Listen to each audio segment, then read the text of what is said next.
સમાચારમાં હવે વાત કરીશું રાજકોટની કે જ્યાં જંત્રીના ભાવ વધારાની બબાલ થઈ છે। રાજકોટમાં બિલ્ડર એસોસિએશન આકરા પાણીએ જોવા મળ્યું। રાજકોટ શહેરમાં જંત્રીના ભાવમાં 200 થી 2000% વધારો। જંત્રીના ભાવ વધતા દરના ભાવ પણ 30% વધશે।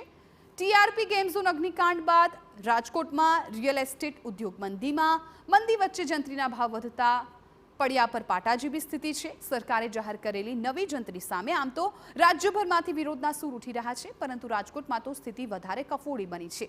ટીઆરપી ગેમ ઝોન અગ્નિકાંડ બાદ રાજકોટમાં રિયલ એસ્ટેટ ઉદ્યોગ પહેલેથી જ મંદીમાં છે, જ્યારે હવે જંત્રીના ભાવ વધતા બિલ્ડરો મુશ્કેલીમાં મુકાઈ ગયા। આ ભાવ વધારાથી રાજકોટમાં વિકાસ અટકી જવાનો બિલ્ડર લોબીનો દાવો છે, કારણ કે ભાવ વધારાને કારણે એફએસઆઈ સ્ટેમ્પ ડ્યુટીમાં પણ વધારો થશે, જેના પરિણામે પહેલા જે ઘર 30 લાખમાં પડતા તે હવે 35 થી 36 લાખ રૂપિયામાં પડશે।